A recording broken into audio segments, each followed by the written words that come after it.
আমার বন্ধু, আমার আল্লাহওয়ালা ভাইরা, আপনাকে বলেছি তারাকতু ফি আমরাইন কিতাবুল্লাহ ওয়া সুন্নতি, নবীর সুন্নাত হলো আম্মা জান খাদিজাতুল কুবরাকে কবরে শুইয়ে দিয়েছেন, দাফন হয়ে গেছে, সবাই মাটি দিয়ে চলে গেছে, রাসূলের চোখ দিয়ে দরদর দরদর করে পানি আসছে।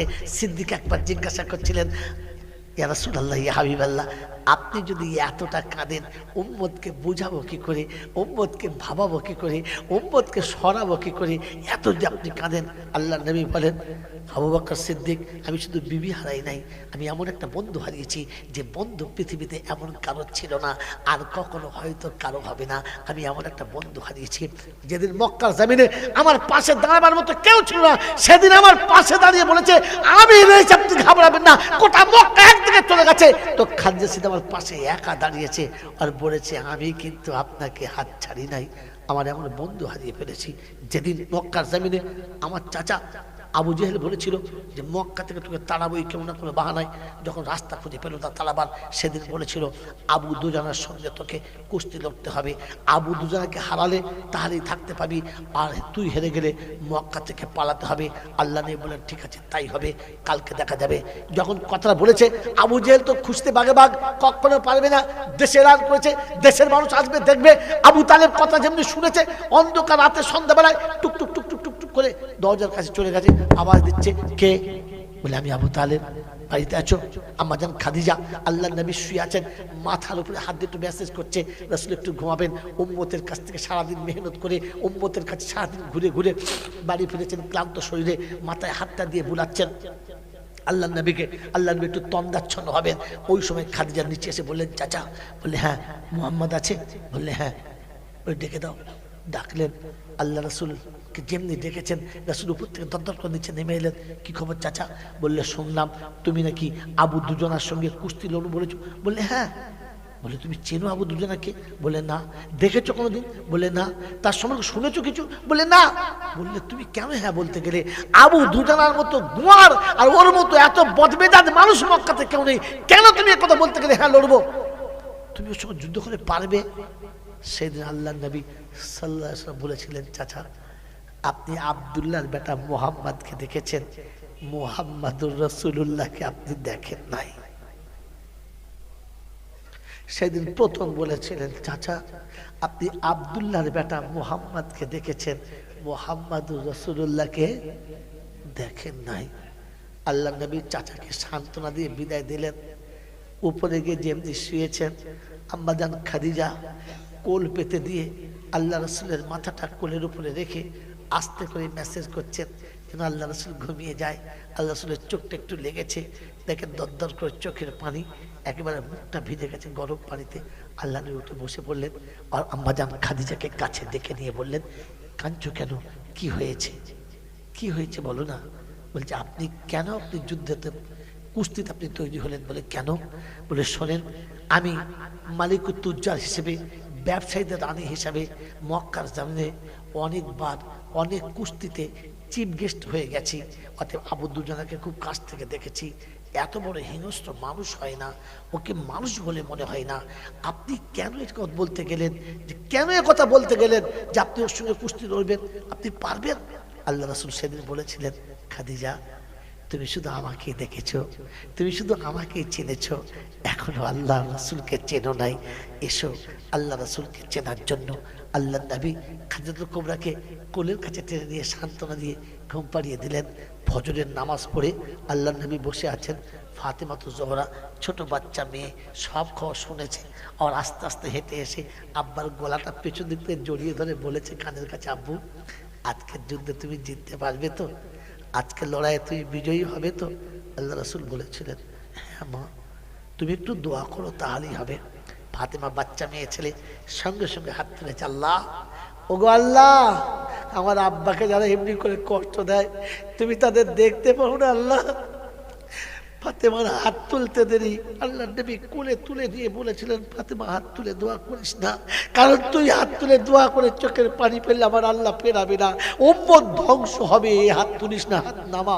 ফাতেমাকে কোলে নিয়ে বসিয়ে দিলেন আর দোয়া থেকে বিরত করে দিলেন। আল্লাহ নবী সাল্লাল্লাহু আলাইহি ওয়াসাল্লাম ফাতেমাকে কোল থেকে নামিয়ে দিয়ে খাদিজার সঙ্গে বিদায় নিয়ে ঘর থেকে বার হচ্ছে আর বলেছেন, বিসমিল্লাহি তাওয়াক্কালতু আলাল্লাহ যেমনি ভাগে বার হয়েছে আল্লাহ পাক বলছেন জিবরাইল, বলে আল্লাহ লাব্বাইক লাব্বাইক আল্লাহ, বলে আমার হাবিব যাচ্ছে একটু খেয়াল রাখিস। সারা দুনিয়া বলেছে আবু দুজানাকে তুমি চেনো না, আবু দুজানা এখন আমার রাসূলকে চেনে না, একটু খেয়াল রাখিস। আল্লাহর নবী সাল্লাল্লাহু আলাইহি ওয়াসাল্লাম পাপা করে চলেছে, জিবরাইল সঙ্গে সঙ্গে চলেছে, গিয়ে দেখে গোটা আসরের মানুষ চারিদিকে লোকারণ্য হয়ে আছে। আবু জেহেল উলঙ্গ নর্তকে নিয়ে এসে নাচাচ্ছে, মাথায় খুলিতে সারাবে পান করছে, নারীদের গায়ে ছুঁড়ে মারছে, আমোদার ফুর্তি উড়াচ্ছে। আজ মক্কা থেকে মুহাম্মদ খালি হবে, আজ মক্কা থেকে আমাদের দুশ্মন চলে যাবে, আজ মক্কা থেকে আমার এন্টি গ্রুপ শেষ হয়ে যাবে, আজ ওকে হারাতেই হবে, দুজনের কাছে পারবে না। আল্লাহ নবী সাল্লাল্লাহু আলাইহি ওয়াসাল্লাম গেলেন, চাচা আবু তালেবকে বললেন, চাচা একবার যাও যাও খানের কাছে বলে এসো, তোমার ভাইকে বলে এসো। বলে কি? বলে এসো যে মুহাম্মদ হেরে গেলে মক্কা থেকে চলে যাবে, কিন্তু আবু দুজানা হেরে গেলে তোমার কি হবে, তুমি যাবে তো? বলবো। বলছে যাও না, বলে এসো, একটু রাগিয়ে এসো। গেলেন, যেই বলেছে আবু জেহেল তো তেলে বেগুনে জ্বলে গেছে, আর বলছে হ্যাঁ ওই স্বপ্নই দেখো গা, যাও ওই স্বপ্নই দেখো গা, এখন চাচা ভাই পেতে কোথায় পালাবে রাস্তা ঠিক করো, হ্যাঁ লোক দেখো পালাবার জন্যে। বলছে ঠিক আছে। আল্লাহ নবী এলেন, বলেন ঠিক আছে আবু দুজনাকে নামতে বলো। আবু দুজনা সেই সারা জীবনের মতো নামলেন, হংকার মেরে নেমেছে, সিংহের মতো আওয়াজ, জমিনের উপরে পা রাখছে, মনে হয় জমিন কেঁপে যাবে। কখনো যদি জোরে কেলিয়ে দেয় তো মনে হচ্ছে পাথরের চাটানো পর্যন্ত ধস নেমে যাবে। সেমনি জাসামাত, তেমনি হাইট, তেমনি স্বাস্থ্য, তেমনি অকুত ক্ষমতার মালিক, যেমনি নেমেছে আসলে কুস্তির জন্য। আল্লাহ নবী সাল্লাল্লাহু আলাইহি ওয়াসাল্লাম বিসমিল্লাহি আল্লাহু আকবার বলে কুস্তির ময়দানে যেমনি পাটা দিয়ে নেমেছে, সামনে জিবরাইল পুরো গার্ড করে দাঁড়িয়ে গেছে, আবু দুজনার সামনে রাসূল দাঁড়িয়েছে, আবু দুজনার সামনে রাসূল দাঁড়িয়েছে। আমার আল্লাহওয়ালা ভাইরা, জ্ঞানীজনরা, সুধী মানুষরা, আমার সোনামণি মায়েরা বোনেরা, আবু দুজনার চক্ষু ছানা বড়া হয়ে গেছে, মনটা একেবারে বিগড়ে গেছে, স্তব্ধ হয়ে গেছে, আবার শেষ। বলছে আবু দুজনা ধর, তো বলছে না তুমি ধরো। আল্লাহ রাসূল বলছে আবু দুজনা তুমি ধরো। যেমনি ধরতে এসেছে আল্লাহ নবী ছোট ছেলের মতো কোলে করে চাগিয়ে তুলে নিয়ে একবার গোটা আসর ঘুরিয়ে জমিনে এক কাঁচা মেরেছে, বলছে পাহাড়ের চাটান ভেঙে জমিনে পড়ে গেছে। আবু জেহেল তো খুশিতে লাফাচ্ছে, মুহাম্মদ হেরে গেছে। সবাই গিয়ে বলছে ওরে সুর হারাম করতো, তাকে দেখ আবু দুজনা পড়ে গেছে। যা, আবু দুজনা পড়ে গেছে, তাকে দেখে আবু দুজনা পড়ে কাঁপছে, বলছে হেরে গেছে হেরে গেছে। আবু জেহেল বলছে না, ও ভুলে হয়ে গেছে, বুঝতে পারে নাই, আরেকবার হবে। আবু তালেব বলছে না, যুদ্ধ একবার হেরে গেলে দ্বিতীয়বার হবে না। আল্লাহ রাসূল বলছে আরেকবার আসতে বলেন, আরেকবার আসতে বলেন, আরেকবার হবে, আরেকবার হবে। আল্লাহ রাসূল আরেকবার হবে, বলছে দেখ, বলছে হ্যাঁ হ্যাঁ আরেকবার হবে। আবু দুজনাকে তুলে বলেছে আবু জেহেল ওঠ, বসেছে, বলে ধর। বলছে আবু জেহেল তুই ধর, আমি পেছনে আছি, তুই সামনে ধর। বলছে কেন, তোর কি হলো কি রে? বলছে শোন, আজ আর ধরতে বলিস না, কারণ আমি যেটা দেখতে পাচ্ছি তুই সেটা দেখতে পাচ্ছিস না। আল্লাহর নবী সাল্লাল্লাহু আলাইহি ওয়াসাল্লাম আর একবার আবু দুজনাকে টুটি ধরে, ঠিক কুত্তার বাচ্চা যেমন ঝরিয়ে নিয়ে যায় মাঝে মাঝে মানুষ দেখেন না রেগে গেলে, ওরকম টুটি ধরে যখন চাগিয়ে তুলেছে, গোটা মক্কার মানুষ দেখে সর্বনাশ করেছে কি, হ্যাঁ মুহাম্মদ আব্দুল্লাহর বেটা কি করেছে রে। আমার বাবাজিরা, আমার সোনার চাঁদ বন্ধুরা, আমার আল্লাহওয়ালা ভাইরা, জ্ঞানীজনরা, সুধী মানুষরা, আর আবু বকর সিদ্দিক বলেন, আল্লাহ নবী বলেন আবু বকর আমার সেই বন্ধু যে আমাকে পাশে দাঁড়িয়ে সান্ত্বনা দিয়েছিল, চোখের পানি ফেলে খোদার কাছে দোয়া চেয়েছিল, ওগো পরওয়ারদিগার আলম, ওগো মওলাই হাকিম, আমি দুবার কাছে তুলি ভেঙেছি, তৃতীয়বার আর ভাঙতে চাই না, তাই বিধবা হয়ে ইয়েতিমের হাত ধরে বাকি জীবন বাঁচতে চেয়েছি, আমাকে আর বিধবার পোশাক পরিও না। ও আমার আবু বকর, আমি সেই বন্ধুকে হারিয়েছি, যাও তুমি চলে যাও। আবু বকর সিদ্দিক চলে গেছে, আবু বকর সিদ্দিক চলে গেছে। আল্লাহ নবী চুপচাপ দাঁড়িয়ে আছেন, কবরের দিকে তাকিয়ে আছেন, চোখ দিয়ে পানি দরদর করে আসছে। আমার বন্ধুরা, আমার আল্লাহওয়ালা ভাইরা, জ্ঞানীরা, সুধী মানুষরা, আল্লাহ পাক জিজ্ঞাসা করছেন হাবিব হাবিব হাবিব, একা দাঁড়িয়ে আছো, গোটা মক্কার মানুষ জান্নাতুল মালা খালি করে চলে গেছে, কেউ নেই, তুমি একা দাঁড়িয়ে আছো, আর কেউ নেই, একা বাড়ি যাবে না। আল্লাহ রাসূল সেদিন বলেছেন, আল্লাহ আমি খাদিজাকে খুব ভালোবাসি, তাই বইকার মায়েদের কাছে বলে যাচ্ছি, স্বামীকে এতটা ভালোবাসো, স্বামীকে এতটা ভালোবাসো, মরার পরে যেন কবরের কাছে দাঁড়িয়ে বলে, রহমতের মা আমি তোমাকে খুব ভালোবাসি, জামিলা আমি তোমাকে খুব ভালোবাসি, তাই একা কি করে বাড়ি আসবো, তাই তোমার কাছে দাঁড়িয়ে আছি। আল্লাহ রাসূল শোনাচ্ছেন, আল্লাহ আমি খাদিজাকে খুব ভালোবাসি, খাদিজা কবরকে বড় ভয় করে, তাই আমি দাঁড়িয়ে আছি। কবরে ফেরেশতা এসে যখন সওয়াল করবে উত্তরটা আমি দিয়ে দেব, যেন খাদিজার ভয় না পায়। আল্লাহ পাক শুনছেন, হাবিব খাদিজাকে তুমি একা ভালোবাসো, আমি ভালোবাসি না, আমি ভালোবাসি না। সারা জীবন কোরআন শুনেছেন, কি শুনেছেন? ইন কুনতুম তুহিব্বুনাল্লাহ ফাত্তাবিউনি ইউহিব্বুকুমুল্লাহ, তুমি শুনিয়েছো, তাই তোমার খাদিজা তোমাকে এতটা ইত্তেবা করেছে, এতটা তোমাকে ভালোবেসে স্মরণ করেছে, পাহাড়ের উপরে চাপতে গিয়ে পা স্লিপ করে তলার মাংস ছেড়ে গেছে, রক্ত ফিক দিয়ে পাথরটাকে লাল করে দিয়েছে, আর উত্তপ্ত গরমের সময়তে ওই কাটা পা দিয়ে পা পা করে চেপে গেছে। তোমার সঙ্গে সাক্ষাৎ করার আগে চেহারাটা হালকা করে কাপড়ে মুছে নিয়েছে, যেন মুখের মলিনতা দেখে স্বামী বুঝতে না পারে যে আমার কষ্ট হচ্ছে। হাসি মুখে তোমার সঙ্গে দেখা করেছে। খাদিজার এই ইত্তেবারে অনুসরণ দেখে আমি আল্লাহ এতটা খুশি হয়েছি যে সেদিন জিবরাইলকে দিয়ে বলে পাঠিয়েছিলাম, হাবিব খাদিজা আসলে বলে দিও আল্লাহ সালাম দিয়েছে। যখন খাদিজা কুবরা তোমার সঙ্গে সাক্ষাৎ করে আর তুমি বললে, খাদিজা আজ শুভ সংবাদ শুনে নাও, আল্লাহ তোমাকে সালাম দিয়েছে, শুনতেই খাদিজা টুক করে কেঁদে গেছে, পাথরের গায়ে মাথা রেখে সেদিন কেঁদেছে আর বলেছে, আমার নারী জীবন সার্থক হয়ে গেছে, আমার নারী জীবন ধন্য হয়ে গেছে, যে আজ আল্লাহ আমাকে সালাম দিয়েছে। ওগো রাসূলুল্লাহ, ওগো আল্লাহর হাবিব, সালামের জবাবটা আপনি দিয়ে দেবেন আমার তরফ থেকে, আমি নারী তাই রবের সালামের জবাব দিতে কি পারি, আপনি আমাকে সালামটা জবাব দিয়ে দেবেন। আল্লাহ বলেন, হাবিব ওই দিন আমি খাদিজাকে এত ভালোবেসেছি যে ভালোবাসার কারণে আজকের খাদিজার কবর যে ফেরেশতা আসবে তাকে রাস্তায় আটকে দিয়ে বলেছি, খাদিজার কবরের জবাবটা আমার কাছ থেকে নিয়ে যা, খাদিজার কবরে যেতে হবে না। ও আল্লাহ পাক বলেন, হাবিব কিয়ামত পর্যন্ত খাদিজার কবরে কোনো ফেরেশতার সওয়ালের করতে আসবে না, আর খাদিজাকে বিরক্ত করবে না। আল্লাহর নবী সাল্লাল্লাহু আলাইহি ওয়াসাল্লাম দুক করে কেঁদে জমিনে পড়ে গেলেন আর কাঁদতে শুরু করলেন। আল্লাহ পাক জিজ্ঞাসা করছে, হাবিব খাদিজার কবরের চিন্তা তো দূর করে দিলাম, ফের কাঁদো কিসে? আল্লাহর নবী বলেন, পরওয়ারদিগার আলম, জমিনে যখনই হাত তুলেছি উম্মতের জন্য কেঁদেছি, খাদিজার জন্য কাঁদি নাই। আসমানে আপনার কাছে গেছি আরশে বসে সেদিন উম্মতের জন্য কেঁদেছি, খাদিজার জন্য কাঁদি নাই। সফরে উম্মতের জন্য কেঁদেছি, হাজারে উম্মতের জন্য কেঁদেছি, সারা জীবন উম্মতের জন্য কেঁদেছি, আজ উম্মতের জন্য কাঁদছি, কিয়ামত উম্মতের জন্য কাঁদবো। আপনি কবরে খাদিজার জবাব তো দিয়ে দিলেন, আমার গুনেহগার উম্মতের কবরে কি হবে আপনি আমাকে বলবেন না?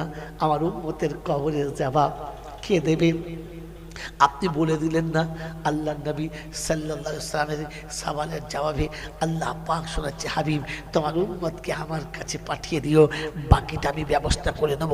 সেজন্য বিশ্বনবী জনাবে মুহাম্মদ রাসূলুল্লাহ সাল্লাল্লাহু তাআলা আলাইহি ওয়াসাল্লাম মৃত্যুর শেষ সময়ে, মৃত্যুর একেবারে শেষ সময়ে যখন জ্ঞান হারিয়ে ফেলেছেন, আর জ্ঞান আসছে না, অন্ধকার হয়ে গেছে, মাগরিবের আযান হয়ে গেছে, সাহাবীরা নামাজে চলে গেছে, আল্লাহর নবী ছাড়া সাহাবী নামাজে দাঁড়িয়েছেন, সিদ্দিক একবার ইমামতি করছেন, উম্মত ডুকরে ডুকরে কাঁদছে, নবী হারা উম্মত প্রথম নামাজে দাঁড়িয়েছে, নবী ছাড়া উম্মত প্রথম মসজিদে নামাজ হচ্ছে। সেদিন ইমামতি কে করবে? সবাই বললেন আবু বকর সিদ্দিককে দাঁড় করে দাও, কারণ নবী আবু বকরকে দিয়ে ইমামতি করিয়েছে। তাই সেদিন নবীর জায়গাতে, নবুয়তের জায়গাতে সিদ্দিক একবার দাঁড়িয়েছে, নামাজ চলছে, ইমাম যত জোরে কাঁদে, মুক্তাদি তার থেকে বেশি কাঁদে, কান্নার রোল চলেছে, নামাজের ভিতরে কান্নার স্রোত বয়ে চলেছে। আল্লাহ নবীর হঠাৎ তন্দাচ্ছন্ন হয়ে গেছে আর জিজ্ঞাসা করছে, আয়েশা আমি কোথায়? বলে আল্লাহর হাবিব আপনি আমার বিছানায়। বলে আমার সব সাথীরা কোথায়, আমার সাহাবীরা সব কোথায়? বললে সব নামাজে চলে গেছে মসজিদে। আল্লাহ রাসূল শুয়ে আছেন, চোখ দিয়ে দরদর করে পানি আসছে। আম্মা জান আয়েশা ছুটে এসে কাছে বসে কপালে হাতটা রেখে সান্ত্বনা দিচ্ছেন, চোখের মুক্ত ঝরা বিন্দুগুলোকে একটা একটা করে হাতে নিয়ে নিজের গায়েতে বলছেন, আল্লাহর হাবিব নামাজে রক্ত চলে যায় নাই, আমি আয়েশা হুমায়রা আপনাকে কোলে করে ওযু করিয়ে দিচ্ছি, আপনি নামাজ পড়ে নেন। এই সময় আপনার এই যা শরীর, এতে জামাতে যাওয়া জরুরি নয়, আপনি বাড়িতে পড়ে নেন। আমার আল্লাহ আপনাকে কোনো কিছু বলবেন না, আপনি নামাজ ঘরে পড়ে নেন, ওঠেন, আমি আপনাকে অজু করিয়ে দিচ্ছি। আল্লাহ নবী বললেন, আয়েশা আমাকে তুলে একটু বসাবে, আমাকে তুলে একটু বসাবে? বলে ইয়া রাসূলুল্লাহ, অবশ্যই বসাচ্ছি। টেনে তুলে দিলেন, সিনার উপরে হেলান দিয়ে বসিয়ে দিলেন, মাথাটা একেবারে কাঁধের উপরে চাপিয়ে দিলেন। আল্লাহ নবী উঠে বসে বললেন, আয়েশা একটু দরজার কাছে নিয়ে চলো। কাছে নিয়ে গেলেন, বললেন সামনের পর্দাটা সরাও, আমাকে একবার দেখতে দাও আমার উম্মত কেমন করে নামাজ পড়ছে। যেমনি সরিয়ে দিয়েছে, উম্মত নামাজে দাঁড়িয়ে আছে, ডুকরে কাঞ্চার নামাজ পড়ছে। আল্লাহ নবীও কেঁদে গেলেন আর বলেন, আল্লাহ তুমি সাক্ষী থাকো, আল্লাহ তুমি সাক্ষী থাকো, আমার সারা জীবনের মেহনত আজ কাজ হয়েছে। আজ আমি ছাড়া, উম্মত আমাকে ছাড়া তোমাকে চিনতে পেরেছে, আমাকে বিছানায় শুইয়ে রেখে তোমার দরবারে হাজির দিয়েছে, তুমি দেখেছো নবী ছেড়েছে তবু তোমাকে ছেড়ে নাই। আয় রাব্বুল আলামিন, আল্লাহ আমি আমার এতিম উম্মতদেরকে তোমার দরজাতে তুলে দিয়েছি, আমি আমার এতিম উম্মতদেরকে তোমার বারান্দায় তুলে দিয়েছি। এতিম হয়ে পৃথিবীতে বাস করার কি জ্বালা আমি জানি, তাই এতিম নবী আমি আমার এতিম উম্মত আজ তোমার ঘরের উপরে তুলে দিয়েছি। আমার উম্মতকে তুমি কষ্ট দেবে না বলো, আমার উম্মতকে তুমি লাঞ্ছিত করবে না বলো, আমার উম্মতকে কোনো দিন তুমি বিপদে ফেলবে না বলো, আমার উম্মতকে তোমার কাছে আমানত রেখে যাচ্ছি। ওদের আল্লাহ পাক শুনেছে, হাবিব উম্মতকে বলে দিও তুমি যেখানে ওদের আমানত রেখে যাচ্ছ ওদের এই জায়গাতে থাকে, আমি আল্লাহ দেখে নেবো ওর গায়েকে হাত দেয়, আমি আল্লাহ দেখে নেবো ওর গায়ে থেকে স্পর্শ করে। যারা তোমার উম্মত হবে আর আমার এই ঠিকানায় এসে দাঁড়িয়ে যাবে, হাত তুললে হাত ওখানে রেখে চলে যেতে হবে, ও হাত আর ফিরে কোনোদিন যাবে না, কারণ তুমি আমার কাছে আমানত দিয়ে গেছো, আমি আমানতের খেয়ানত করি না। ও মুসলমান উম্মতে মুহাম্মাদি, তোমাকে তো আমার নবী আমার আল্লাহর ঘরে আমানত দিয়ে গেছে, আল্লাহর ঘরে আমানত দিয়ে গেছে। আজ আমি আল্লাহর ঘরে ছেড়ে দিয়ে, আমানতের জায়গা ছেড়ে দিয়ে মোড়ের মাথায় বসেছি, চায়ের দোকানে বসেছি, বাঁচাতে বসেছি, বাজি আড্ডাতে তাসেতে বসেছি। আজ মসজিদের ভেতরে বসতে সময় লাগে না। আমার বন্ধুরা, আমার আল্লাহওয়ালা ভাইরা, আমার জ্ঞানযুক্ত সুধী মানুষরা, আমার সোনামণি মায়েরা বলরা, আল্লাহ পাক শোনাচ্ছেন, হাবিব তোমার উম্মতকে আমার বারান্দায় একবার চলে আসতে বলো, দেখবো ফের তোমার উম্মতের গায়ে কি হাত লাগায়। আমি আমার হাবিবের কাছে আমানত নিয়েছি, আমার আমানতে কাউকে খেয়ানত করতে দেবো না। ও বই কেনার বাবাজিরা, আমার শোনাচ্ছেন বন্ধুরা, আমার সোনামণি ভাইরা বোনেরা, এই জন্য বলে দিয়ে চলে গেলাম, যদি কবরে হাসরে বাঁচতে চাও তো আমানতের জায়গা, মসজিদ জায়গা ঠিকানাটা বানিয়ে দাও। তাই কোরআন শুনে দিচ্ছে, যালিকাল ইয়াউমুল হক ফামান শাত্তাখাযা ইলা রাব্বিহি মাআবা, কিয়ামত অবশ্যই হবে। যদি বাঁচতে চাও এই মসজিদ তোমার ঠিকানা হবে, এখানে তুমি ঠিকানা বানিয়ে নাও। এই মসজিদ তোমাকে কাল কিয়ামতের ময়দানে সোজা জান্নাতের বাগানে নিয়ে চলে যাবে। আমার বন্ধু, আমার আল্লাহ, আমার ভাইরা, আমার জ্ঞানী সুধী মানুষরা, এই জন্য আপনাকে শুনিয়ে দিয়ে চলে গেলাম। কোরআন আপনাকে শুনিয়েছে, রাসূল আপনাকে শুনিয়েছে, জান্নাতের বাগানে যেতে হলে এই জান্নাতের বাগান আবাদ করে যেতে হবে, আর কবর জিয়ারত করতে হলে একা গিয়ে আপনাকে দাঁড়াতে হবে।